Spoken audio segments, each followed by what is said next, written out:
Hello বন্ধুরা, তোমরা কেমন আছো? আশা করি তোমরা সবাই ভালো আছো। আমিও খুব ভালো আছি। সঙ্গীতা ব্লগ চ্যানেলটি নতুন ব্লগে স্বাগত। আশা করি আজকে ব্লগটা তোমাদের একটু হলেও ভালো লাগবে। তো চলে এসেছি রান্নাঘরে, আর কড়াই বসিয়েও দিয়েছি তেল গরম করতে। তো চলো, এই দেখো তেল গরমটা হয়েই গেছে প্রায়। এখন ভেজে নেব এই মাছগুলো।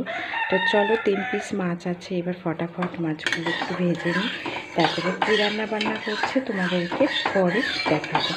তো চলো, মাছগুলো এখন ভেজে নেওয়া যাবে।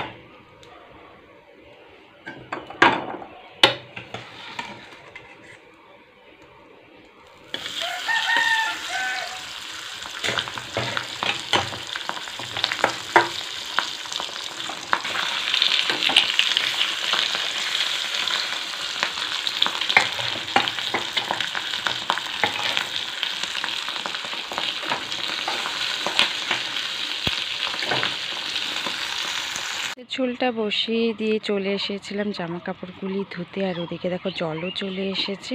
আর আমি জামা কাপড়গুলি ধুয়ে দেখো মেলেও দিয়েছি।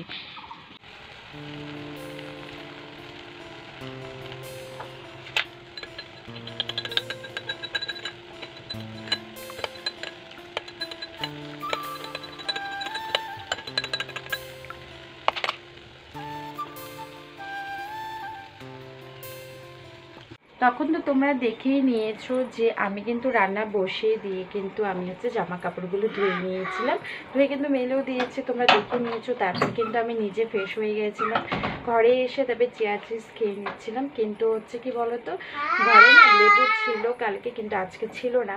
আমি আজকে বলেছিলাম কালকে লেবু আনার কথা, তো ও আর পায়নি লেবু, তাই ভাবলাম গাছের থেকে লেবু উঠিয়ে নিয়ে তারপরে যে খাই। কিন্তু গাছের লেবুগুলো না এখনও হচ্ছে বাড়তি হয়নি, তো আবারতি আছে। তো আর আমাদের গাছের লেবুগুলো না ছোটোর থেকে না খুব সুন্দর রস হয়, কিন্তু দেখলাম যে এবার এখনও পর্যন্ত রস হয়নি। বড়ই ছিল লেবুটা, কিন্তু রস হয়নি।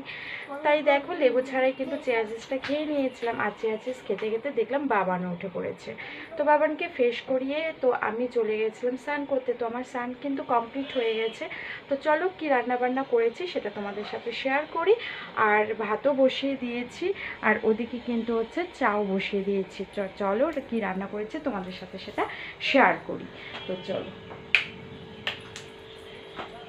তো দেখো এখানে রান্না করেছি হচ্ছে পাট শাকের ঝোল করেছি, আলু ঝিঙা আর ডালে বড়ি দিয়ে একদম পাতলা করে পাবদা মাছের ঝোল করেছি।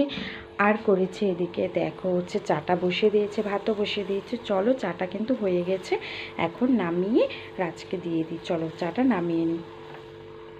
তো রিহানের স্নান হয়ে গেছে, তো এখন ঘড়িতে বাজে 1টা। তো রিহানকে এখন খাইয়ে দিব। তো চলো রান্নাঘরে যাওয়া যাক, আর রিহানের জন্য ভাতটা বেড়ে নিয়ে চলে আসি।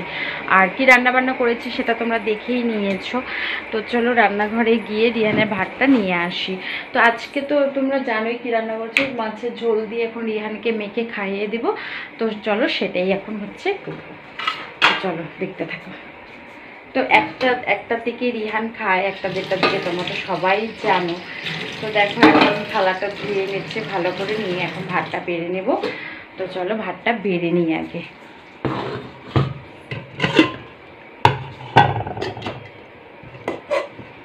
ভাতের মধ্যে 2টো আলু সিদ্ধ দিয়ে দিয়েছিলাম। তো ভেবেছিলাম যে রাজ খাবে সকালে, তো রাজ আজকে খায়নি সকালে, তো আজকে কাজেও যায়নি, তো খায়নি। এর জন্য আর বাবানকেই খাইয়ে দিয়েছিলাম একটু আলু সিদ্ধ দিয়ে, আর হচ্ছে মিষ্টি কুমড়ো সিদ্ধ দিয়ে। তো দেখো ভাতটা একটু চটকিয়ে নিচ্ছি।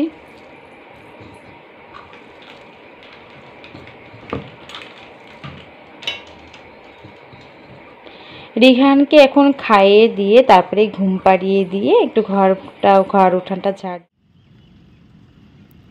তো বিকালবেলা করে একটু রাস্তায় বের হয়েছিলাম, এত গরম ঘরে একদমই থাকা যাচ্ছিল না। আর এদিকে বাবানকে দেখো একটু বের করেছে, এদিকে দেখো বাবান হচ্ছে খেলছে। এই তো সন্ধ্যাবেলা ঘরে এসে বাবানকে আমি কিন্তু একটু দুধ খাইয়ে দিয়েছিলাম, আর খুব গরম পড়েছে বলে আর অন্য কিছুকে কিন্তু খাইয়ে দিইনি। তারপরে কিন্তু আমি লাইট বন্ধ করে দিয়ে একটু শুয়েছিলাম, প্রচণ্ড মাথা ব্যথা করছিল, এত রোদ উঠেছিল আর গরমও যেমন পড়েছিল তার জন্যই হয়তো মাথা ব্যথা করছিল। তারপরে দেখো এখন চলে এসেছি রান্নাঘরে, এখন হচ্ছে ঘড়িতে বাজে 8:30টার মতো। আমি ভাতও বসিয়ে দিয়েছি, আমার ভাতও কিন্তু হয়ে গেছে, উতলে গেছে ভাত। এই দেখো আমার কিন্তু ভাত উতলে গেছে। তো কিছুক্ষণ পরেই কিন্তু নামিয়ে নিব, আর ভাল লাগছিল না গরমের মধ্যে। আর আজকে রাতে খাবো হচ্ছে জল ঢেলে ভাত খাবো। আর ওদিকে তো দুপুরে মাছের ঝোল আছে, সেটা দিয়ে রিহানকে আর রাজকে দিয়ে দিব, আর আমি জল ঢেলে আলু সেদ্ধ দিয়ে ভাত খেয়ে নিব।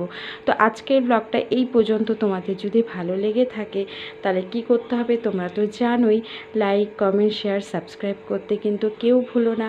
সবাই ভালো থেকো, সুস্থ থেকো, পজিটিভ থেকো। দেখা হবে অন্য কোনো একটা নতুন ব্লগের সাথে। সবাইকে জানাই গুড নাইট।